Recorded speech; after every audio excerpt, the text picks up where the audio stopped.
Hi, welcome back to Let Us In Podcast. I'm Justina. I'm Emma the Impact, but your dad knows me as Katya.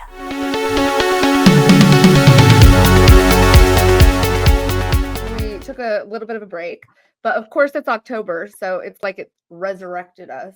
And we want to talk about trick or treat.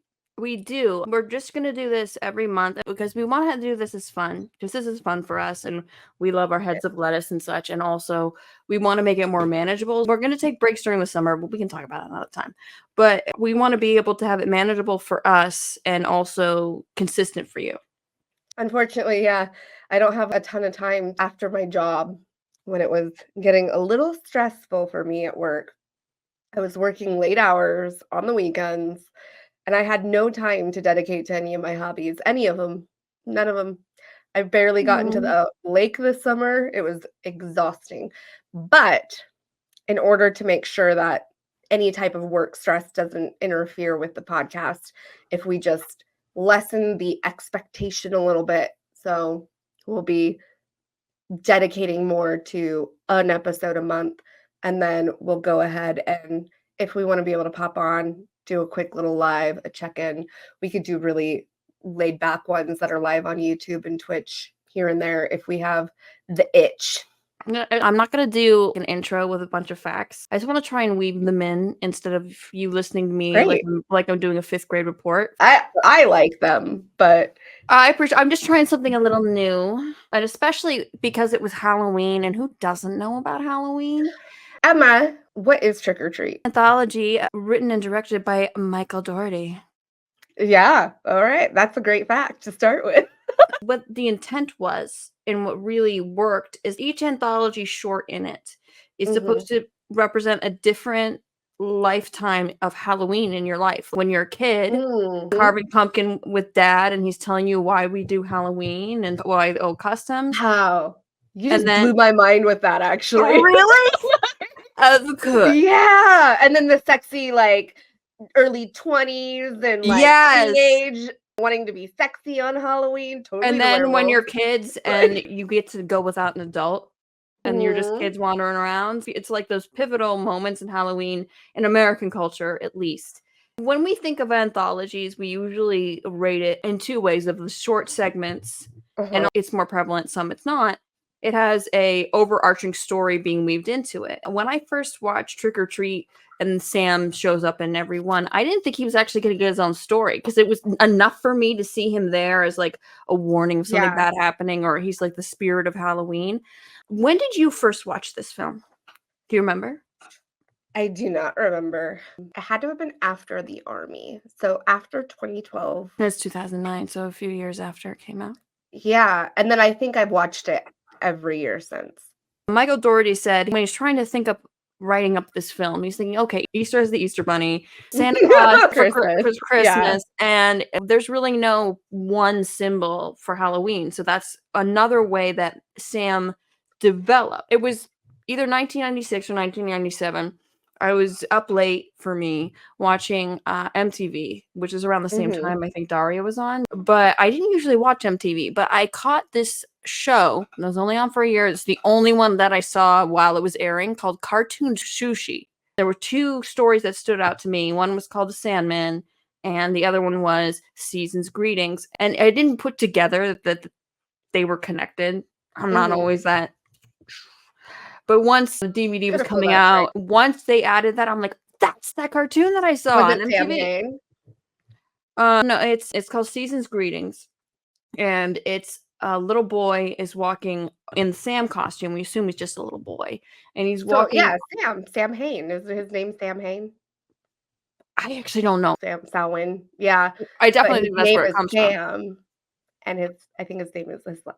Yeah. And in Season's Greetings, he doesn't have a name. Michael Dougherty does have a YouTube, and he does have little tiny shorts with Sam in them, like Back to School. I'll have to go check those out. They're cute. Until he loses the cute mask, he's not so cute anymore. He looks like a Funko Pop. He does. He's our little spirit of Halloween. The way this movie, and it took them a while to do it, it's just so perfectly timed. Even in the beginning, when we're watching the couple come home, we see in the background, there's so much in the background all the time. The kids from the quarry, the dead kids coming. Which I think is the scariest of the sequences. That's my personally. favorite sequence. Really? Mine Oh, is the yeah. werewolves for obvious reasons. Oh, obvious reasons. It's so good. Michael Dougherty said everyone was there on set that day when they knew they were going to film that scene. Everyone was present. Like, it's a little. Who wouldn't be? Who would miss out on that? And a lot of it's practical effects too. They used a little CGI Yeah. to make the skin look a little bit more real when they take it off. It's such a good scene. Not only that, but it's the sexiest I've ever seen Anna Paquin. Ever. She's in a lovely show called True Blood. Good show. I never really liked her.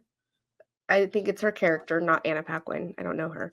But I didn't like her. I found her annoying I don't know and her. cutesy and kind of pathetic. But her as a werewolf, it's too hot. It's too hot. Perfectly She's so timed hot. song. God, that scene is so good. That's probably the main reason why I watch it every year. I don't like seeing kids die. That's why I don't really I love seeing like children to find an end. if my child was evil and crazy and psychotic, in fact, FBI, cover your ears, I would never throw her off a cliff. I would never do it. I don't think anyone would. I don't They think did. anyone would. No, that's horrible. But the people used to do that, not in the murder part. I'm sure that happened too. Oh, yeah, like But disappearance rooms and stuff.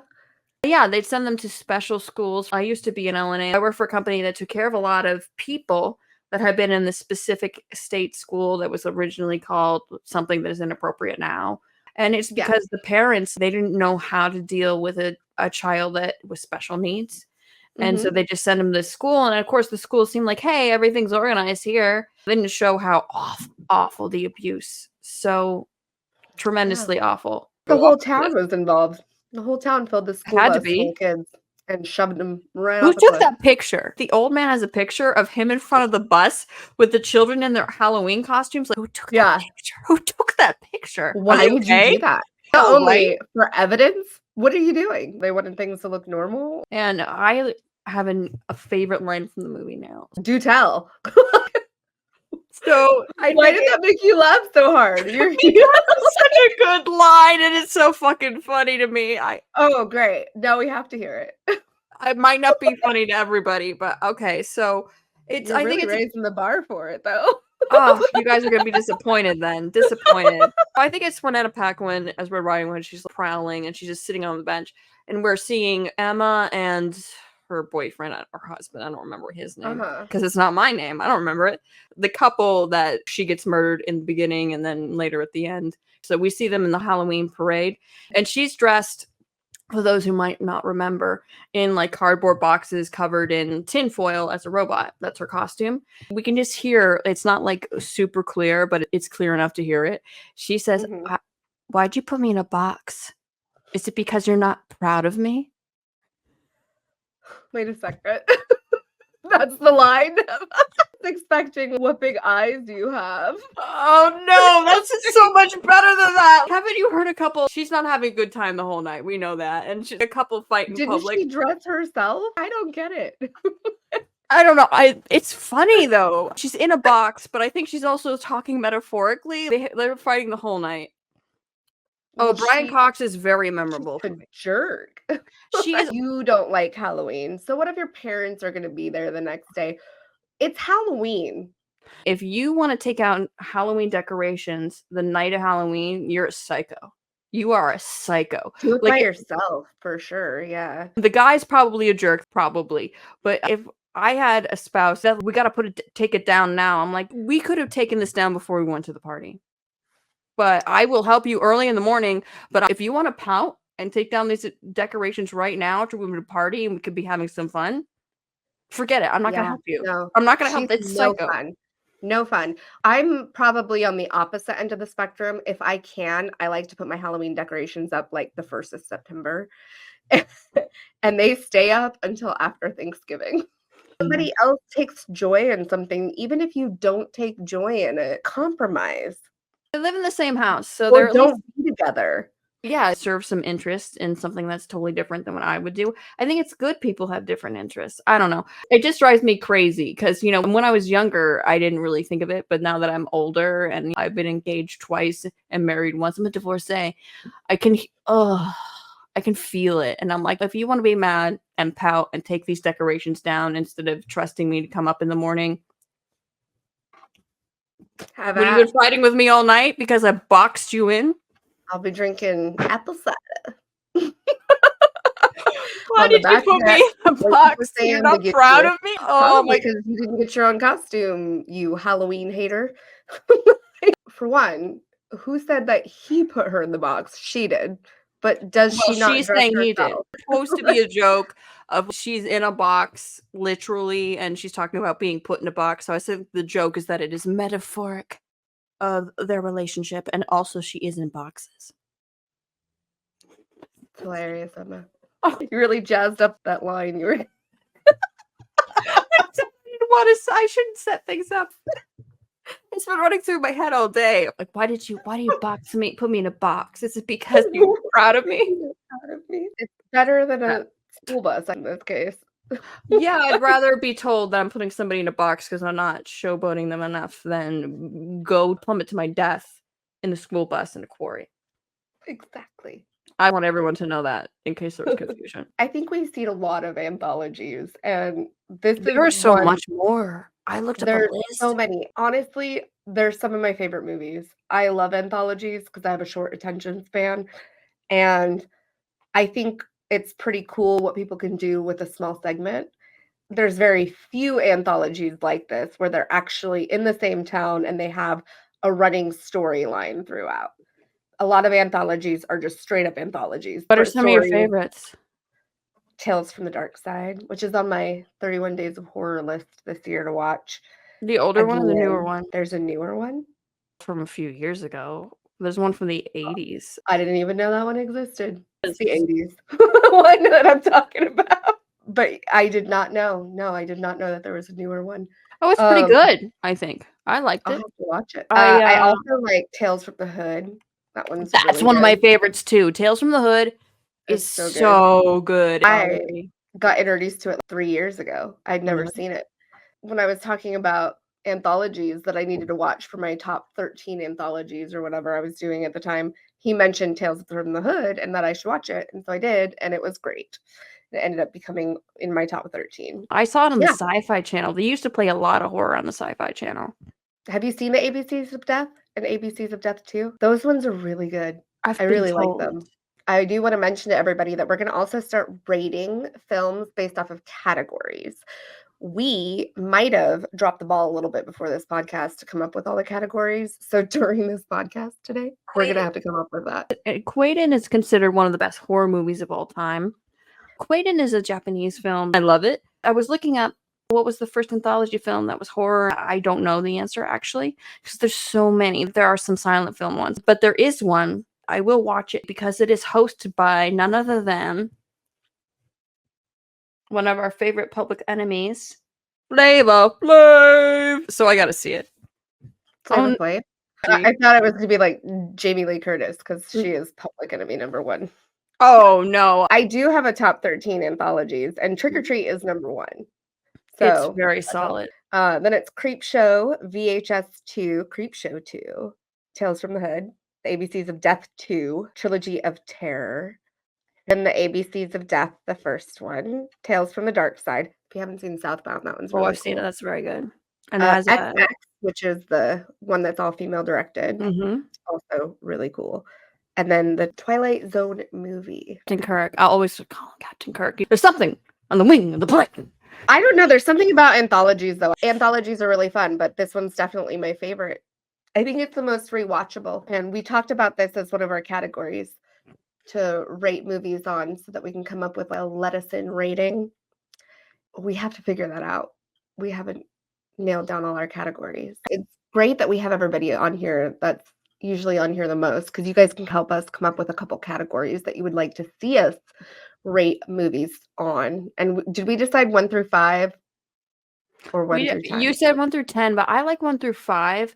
But the hard thing is, if you rate a movie a 5, it doesn't sound as harsh as 2.5, which both mean it's half good, half bad. It's 50%.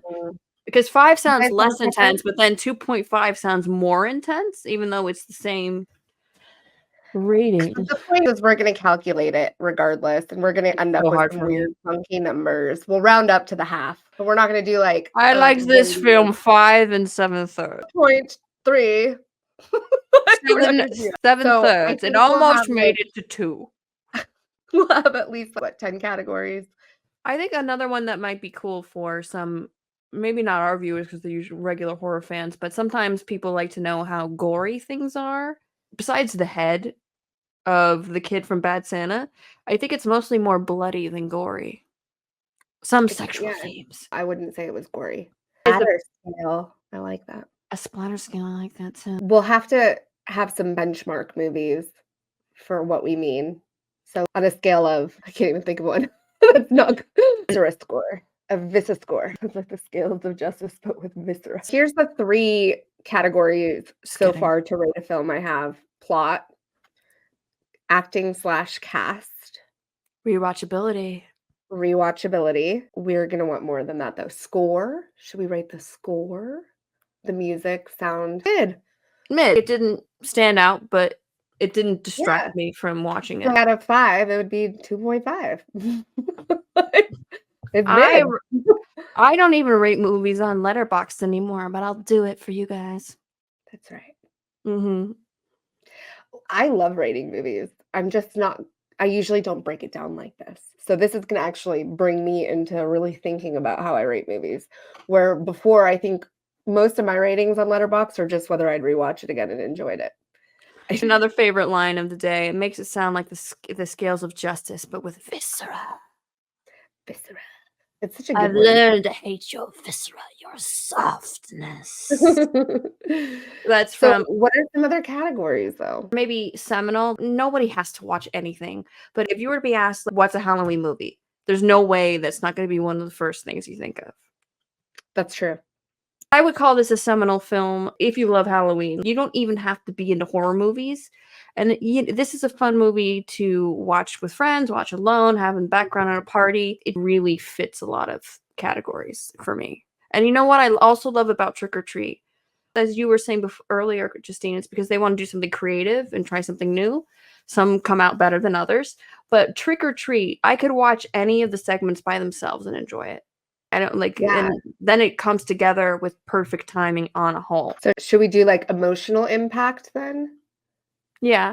That's what's so great about having the categories because a movie could be like not seminal, not have an emotional impact, but have This movie really have awesome soundtrack, be really rewatchable, and have a pretty high score just because of those things, even if it's less than others. And I think having the scale for everybody to understand how we're rating movies will help them to gauge whether it's a movie that they'd even like. does Trick or Treat have an emotional impact on you? The best one does, but not in a good way. I don't know. It's tough. I would say a little bit more than mid because I think I have an emotional connection to Halloween and the spirit of Halloween. So I think because, like you said, it's seminal, it brings a lot of nostalgia. And that is an emotional impact of its own for me. For me, yeah, I would say it does have an emotional impact. Plus, I get really horny for Anna Paquin in this movie. Should we have a category for sexy factor? Sure. I think that would be good. Let's do it. Actually, sexy factor. What should we call it? The sexy factor. It's the sex appeal. Sex It's appeal. the Yes. the horny impact. the The impact, the horny impact. 1, 2, 3, 4, 5. How sexy is this movie? It would be more like a scale of who don't you think is sexy? Oh, what's his face? What? Who do I not think is sexy? A lot of them. I A lot of have people. one. I have one.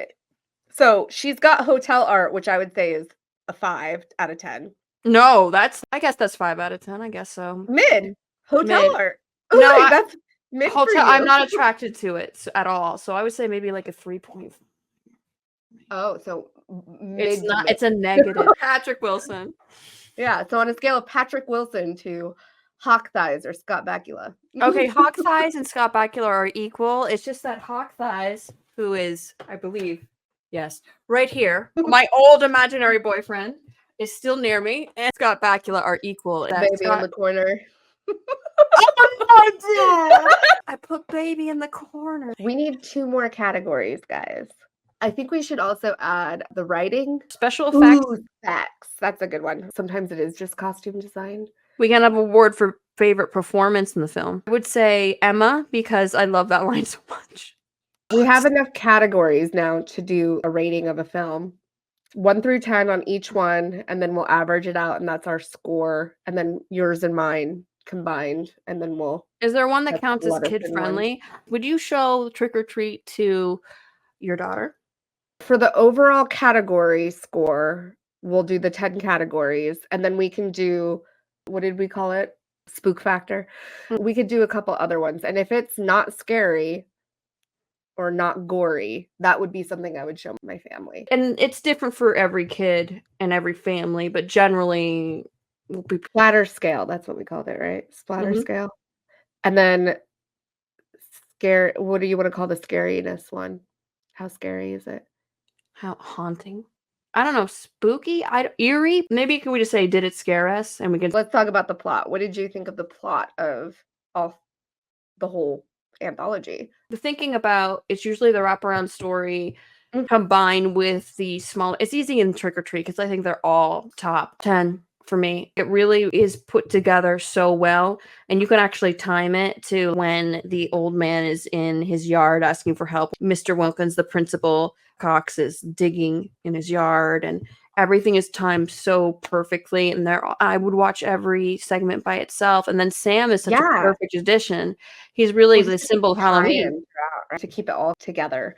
And yeah, I give it a 10 too. I think the plot is perfect. I think it's already a struggle for some anthologies to come up with multiple segments that have the same feel and vibe and belong together.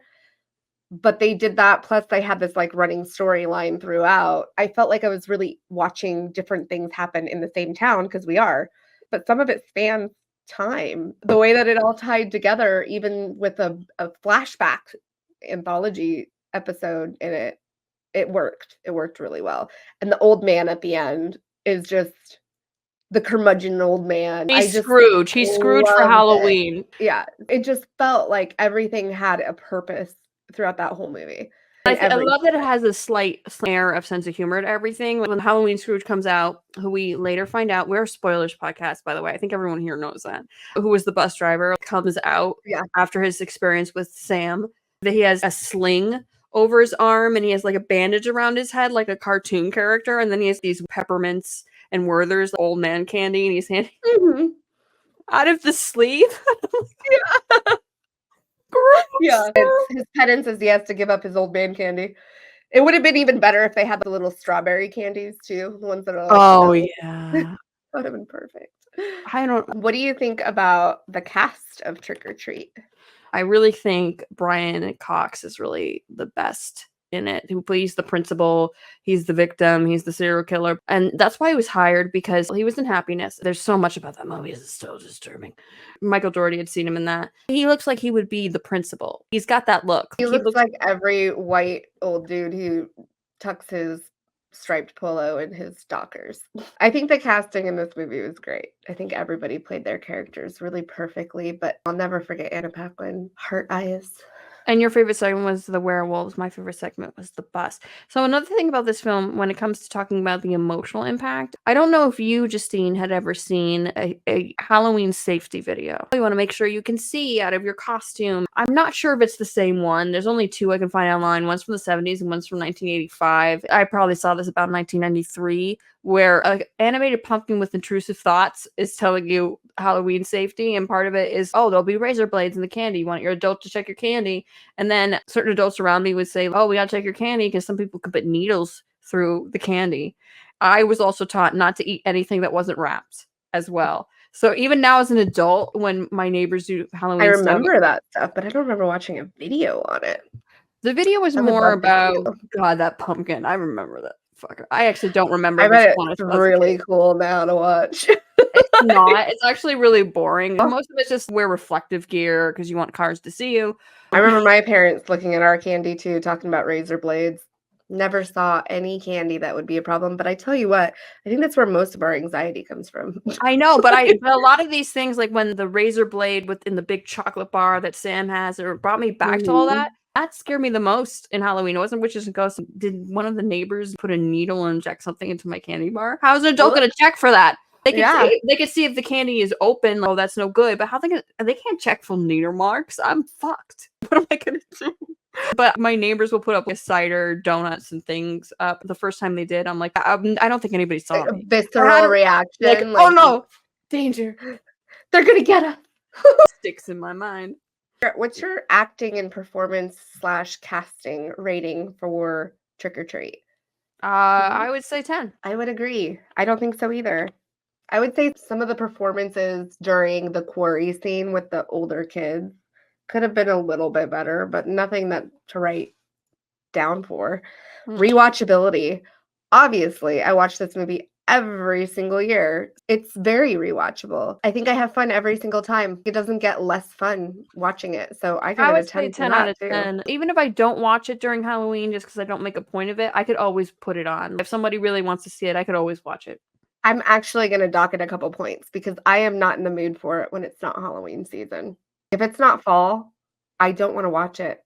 I could watch it anytime because I could disassociate if I get bored. I'm going to give it an 8. Mm. It's a seasonal movie. I can't do it. What are other Halloween movies that you think are just Halloween? One for me is Sleepy Hollow, directed by Tim Burton. I have the itch to save it. I save it for now to watch it. Yeah.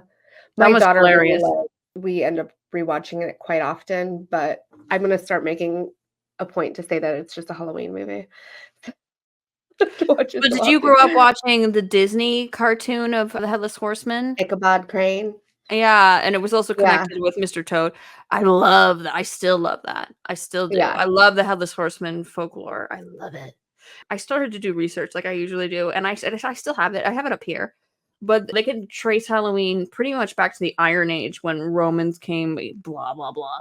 People think it's really straightforward, but it's actually a lot of different things that comes into different European traditions. We really think of when the English went over to Ireland and they really were merging the Catholic Church with some pagan traditions. In like the Catholic Church used to, back in the day, celebrate Halloween, and you would dress either as a saint, Saint Joseph, or an angel or a devil. They love drama. They're like, oh, we can dress up.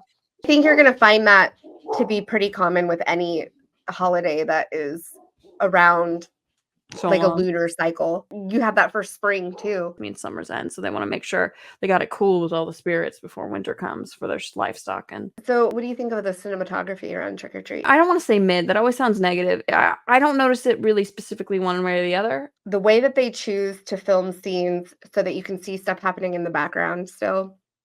I know. I do remember the scene when our Scrooge of Halloween is like just hearing things, like something's in my house. And he opens the door to the outside his front door, and there's a tracking shot, which they did with the crane, that just pulls out, and you see all of these jack-o'-lanterns there.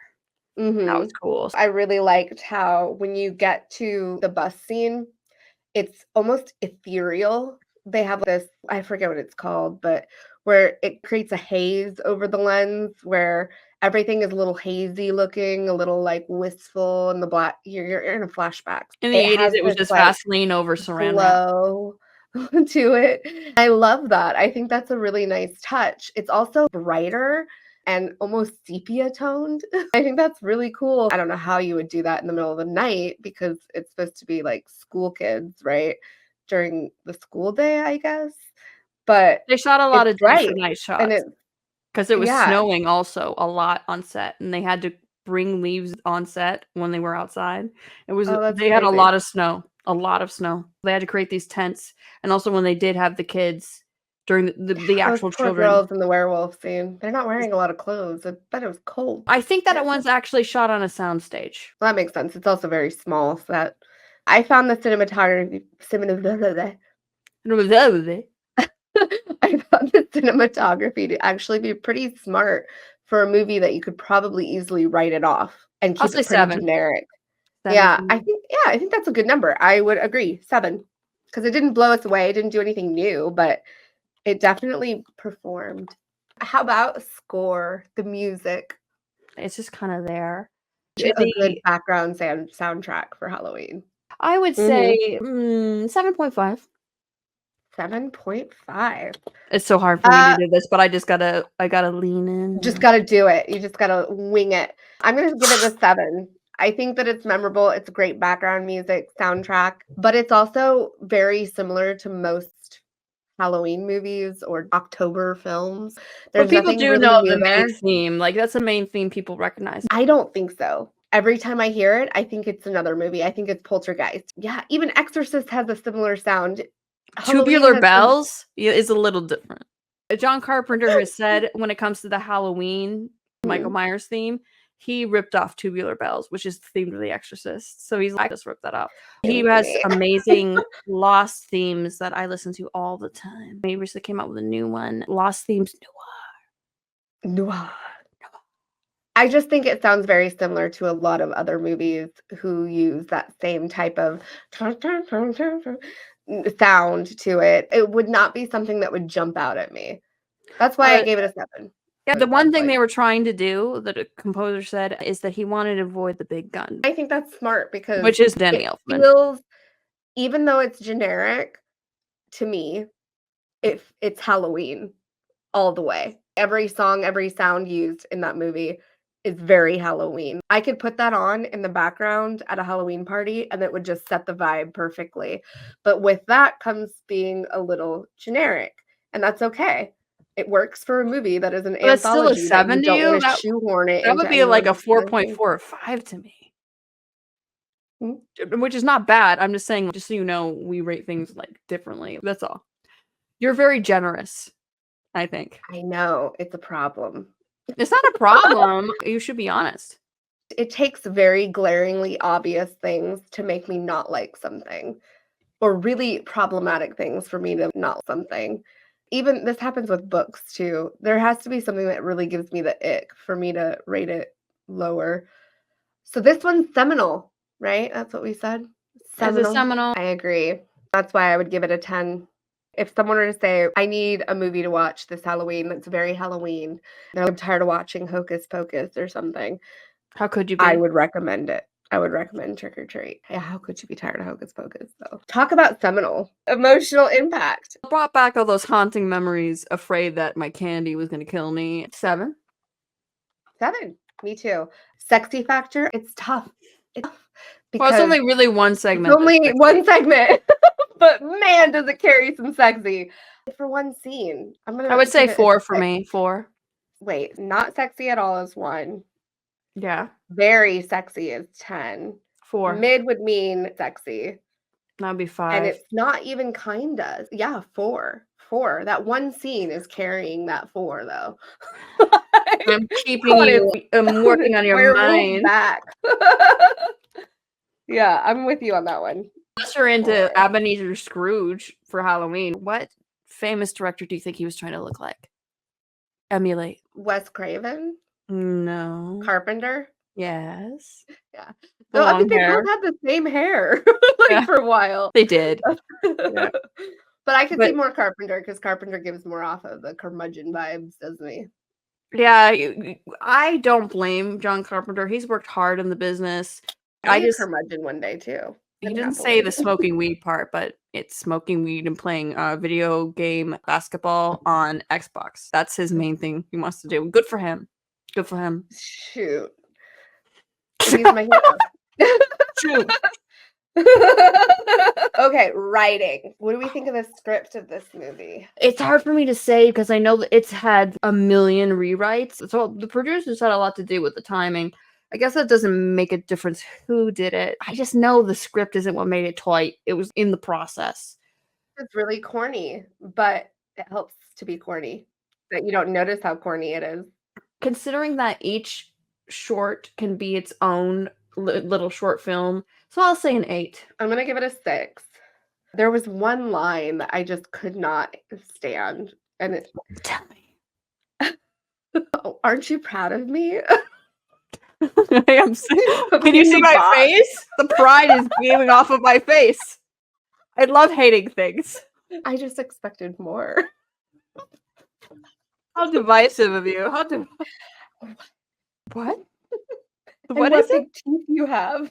It's too it was a bit obvious. No, like, why do you put me in a box? Is it because you're not proud of me? Because you're not proud of me? You gave it an 8, right? I'm gonna give it a 6. I'm gonna Oh, box costume this year and be a robot for Halloween. I'm gonna be disappointed. I am not. I'm doing a very basic costume this year. Wah, wah, wah. What's more basic than a box? It's popular. I'm going to be Dolores from Beetlejuice too. She's fantastic and she's Oh, a that's sucker. fun. I'm gonna be You a know, witch. cool. You can do Just so a much with a witch. witch. It's I fun might because you could do do I anything you might want. I might try to make myself look like Aubrey Plaza in Agatha All Along, Yes. which if you guys aren't watching that show, it is so good. Agatha All Along on Disney Plus. It's the Marvel series. It's a spinoff from WandaVision with Catherine Hahn and Aubrey Plaza, Patti LuPone. Phenomenal. My daughter wants me to be a witch for Halloween, so I'm going to be a witch. She's going to be a zombie cheerleader. Her school, she'll go as a cheerleader, and then afterwards, because they can't do anything scary or with blood, and then afterwards, I'm going to put all these like prosthetics and zombie stuff and zombify her, and then she'll go trick or treating as a zombie cheerleader. So she's really excited for that. Party. Yeah. So she picked that again 7 months ago. She gets an idea in her head so early, and she keeps it. And that's what she's gonna do. We could talk about a director like Tim Burton forever. He has so much of dips in horror and part of us growing up. There are things about him as an artist and personally that I don't agree with. Things he's said about certain people not fitting his aesthetic is bullshit. One energy I do love. Everyone's seated in the theater, right? Big theater screen, and he's just Oh yeah. I love Whoever that his energy. girlfriend is at the time is gonna be very hot and sexy and upfront. Like, my God. Yeah. He does that for all of his exes too. Like all of his current All of girlfriends at Lisa the time. Marie, Helena Bonham Carter. There's been Yep. what's her name? Ava Green. Not I want sure. everyone to know. Look at me. He's like, look at me. Look what I got. And then look at And shit. you know what? I love that for directors because I've talked about this before with Rob Zombie's films, but he loves his wife. And that is Oh yeah, very they're clear. cute. If I were ever married to a director and he didn't want to put me front row and center of his movies, show me off, then I'd be like, what are we doing? What are we doing? Why are we doing this? Why are we here? Don't you love me? Aren't you proud of me? Aren't you?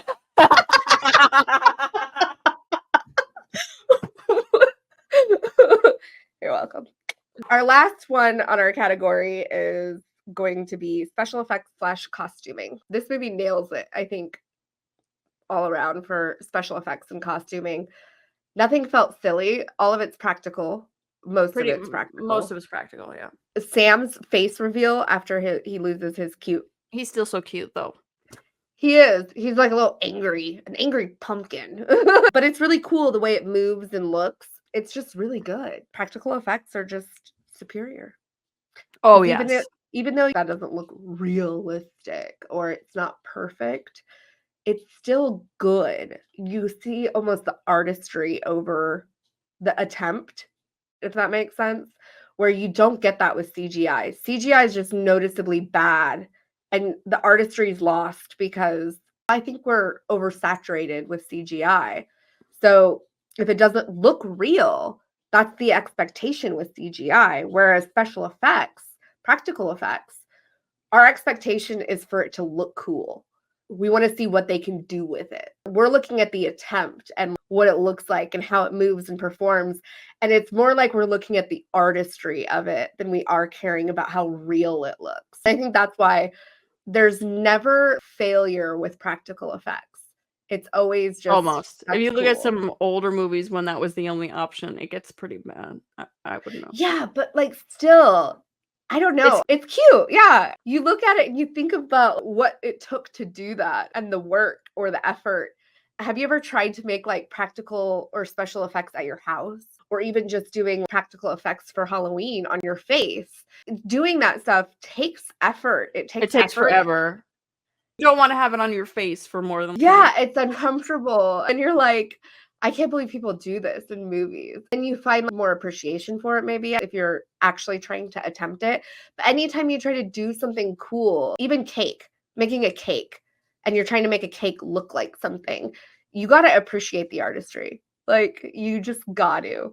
And yeah, anyways, I give the special effects and costume choices in this movie 10 out of 10. I'd Because say 8. I do appreciate that even though it's practical effects and it's more bloody than gory, we feel like it's a more gory movie because how they've done that. again, the choices that they made for the costume choices, like the fact that the serial killer dude is doing this phantom vampire costume, Lame. and it is so lame, and Like, it what is works that mask? so What is that? Because good. it's better. What He's is that such an mask? idiot. Like, he thinks he's sexy right now, and he's out there, and it's like Ugh. some fantasy he's playing out.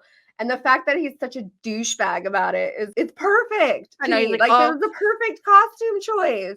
He's And like then 50 this something, and Red he's like this Riding Hood choice. 22-year-old girl. Ugh. I'm so sick. Like, it's her first time wolfing out on Halloween with her friends, and like, she's Red Riding Hood. Like, that's perfect.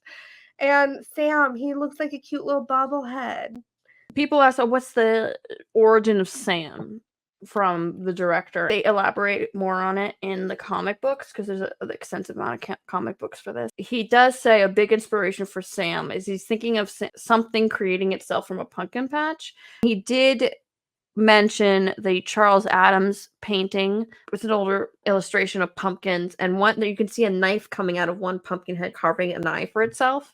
So that's like the Yeah. idea of where like little Sam came from. You just want to pick him up and carry him around like a puppy. Some people say demon. I think of him as a spirit of sort. I got your average of this film at 7.15. Oh, this is the other favorite line of mine from the movie is Principal Wilkins is digging a grave that has bodies in his backyard, and his kid comes on the window. Daddy, you need to help me with the eyes with the pumpkin. And he's like, I'll be there soon, son. Why don't you go and watch Charlie Brown? Charlie Brown's an asshole. I love that line.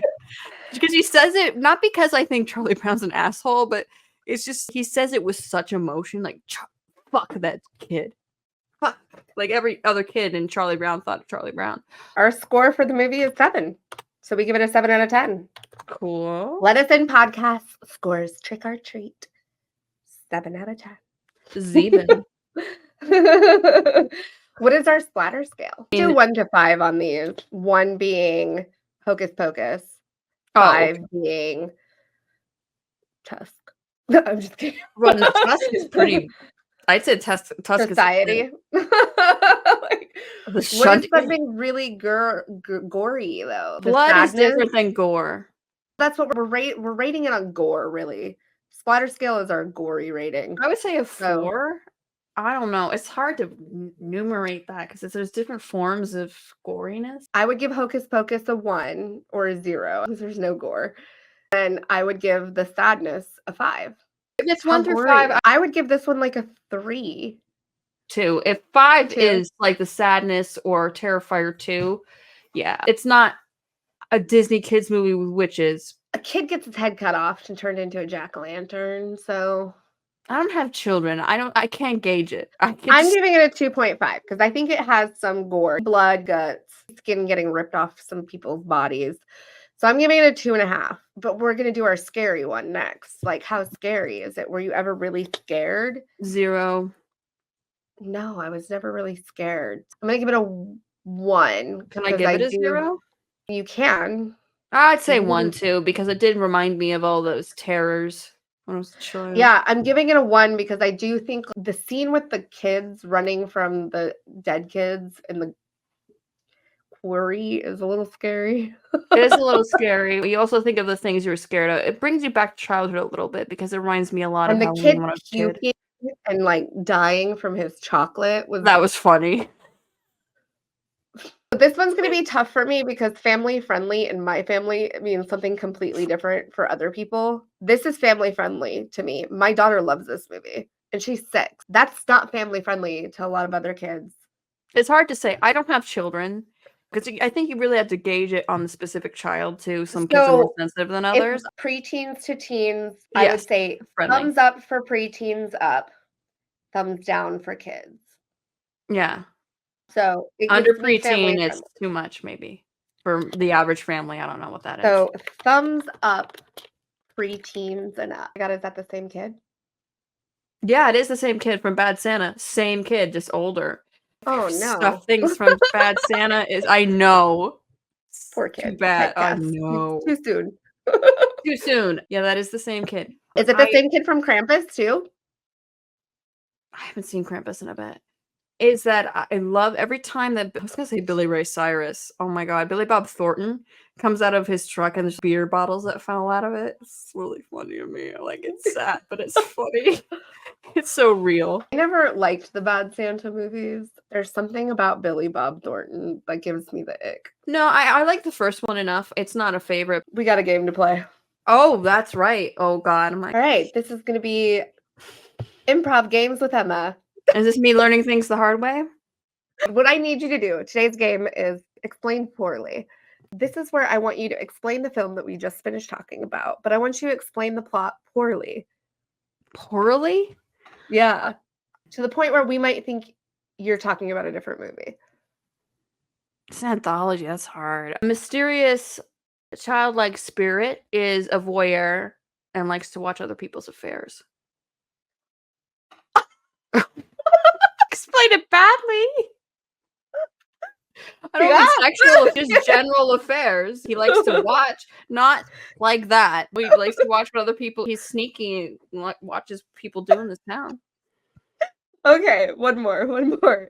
I want you to explain trick or treat, but you can only use Xennial slang. What is that? Xennial slang. It is Xennial slang. I recently learned about munting. That's not what it Just try to sound like a Xennial. That's all you got to do. Okay. It's more exciting than munting with grandma. It has scenes that are definitely a sleigh. It's not as much as oiled up Nike Pros. It's not like that. So good. When it comes to Sam, work. WERK. He ate. He's giving. It's giving seminal. It's giving seminal. He gave and he gives. He gave the spirit us this Halloween and he gives the continuation. That sounds more real. I just want to do one more with you. Okay, it's not a Nike's Pro oiled up Slay. I don't remember what munting with grandma means. With grandma? Oh, it sounds disgusting. That was improv games with Emma. I have a bunch more, but I'm fine with it. It's up to you. Next time we do an episode, you have to bring a piece of paper and a pen or a whiteboard, unless you have a whiteboard. We'll do it next time, and we'll play a fun game. Also like this. This was fun. This was fun. Okay, that was the 10. You better work, bitch. I thought of some games that would be fun to play with Emma, basically because it's just fun to bat her around. She'll have to think on her feet, and she'll have to be really succinct about something to get it out immediately. That's not me at all. Oh no. That's why it's fun. That's why I'm busy munting with grandma. Zero Riz. Look that up to make sure we're not going to get struck for something. Zero Riz over here. I'm no Riz master. Riz. Oh yeah, vampire costume, 0 Riz. Totally mid. Less than mid. Did not play. What's the word that they use now for when something's really bad? But you don't want to glaze. I know that's a thing. You glazed it. We're not glazing. This is actually a good movie. It's like Ohio. It's like, yeah, I'm not even kidding. It's like that's because Ohio. It's very boring in Ohio. I don't know. Or is it Ohio? Oh, I sound so old. Skibbity toilet. It's Skibbity Ohio. That's what it is. It's Skibbity Ohio. I swear, it's Skibbity Ohio. One of the first times my brother, who's 13 years younger than me, came up to me this is cool. Now. No, he technically is a zillennial because he's 24, so he's not. It's a little. I don't know. That's Gen Z, almost. Really, I don't know. But the first time as a kid, where he's like, "I'm gonna show you something that's really funny," and sometimes it's funny, kids, and it was Skibbity toilet. My daughter loves that. Is there other versions of it? It's just skibidi toilet. He's Skibidi giving skibidi yeah, toilet. the head is just Disturbing. Yeah. It was like the funniest thing ever to her for a long time. And the fact that I hate it, loves it even more. And then raining tacos. It's raining tacos. I don't know that one. But between your daughter and my brother, we've got this. Yeah. We'll sound old saying it, but we've got this. Skibidi toilet. Skibidi, Ohio? Skibidi, Ohio. Skibidi, Ohio. Hunting with Grandma in where- Skibidi, Ohio. I mean, Zero someone Grizz. correct me if I'm wrong, but it's something Ohio, I think. Or maybe Minnesota. I don't know. It's some Midwest. Or because my brother's not online at all. Exactly. A lot of Gen Zers are not online at all. They're like cooler than us. I think it's that and the fact that I have a stepdaughter who's 13. Oh, and yeah. A daughter who's 6. They're on YouTube. They're Is like Skibidi toilet still a Nordica. thing? Because that's from forever ago. Yeah, it's still a thing. I'm very proud of this movie. I wouldn't put All it right, in a trick or box. treat. We gave it a 7 out of 10 on our overall category ranking. We gave it a splatter scale of 2 to 2.5. A scary factor of 1, 0 to 1. Not scary. Family friendly. Thumbs up for preteens and up. It's definitely a great Halloween movie, so I'm glad we got to talk about it for our first episode back. Thank you guys for joining us. We missed you. We'll be back next Missed month. you. We'll keep you updated. And we'll stay active in Discord. So if you're not on our Discord, make sure you guys join that. I will get these category visuals out for you guys so you can see how we're ranking our movies or rating our movies. Why does 7 sound so low to me? I know. You would think, but you know what? I think that's actually pretty right. I don't know. Like when we talk about movies that are 10 out of 10 or 5 out of 5, I think the more we rank movies, the more sense it'll make. But out of 10, 7's not bad. It's a good movie. Mhm. But it did fall short in some areas. Like we gave it 0 sexy factor, but that's okay because we gave it like 1, 2, 3 10s on other factors. So it I makes think up for it. some movies are meant to just be a certain way, and they're not meant to be like a 10 out of 10. You know what I mean? Yeah. Until you see us next time, unpleasant streams. Bye-bye.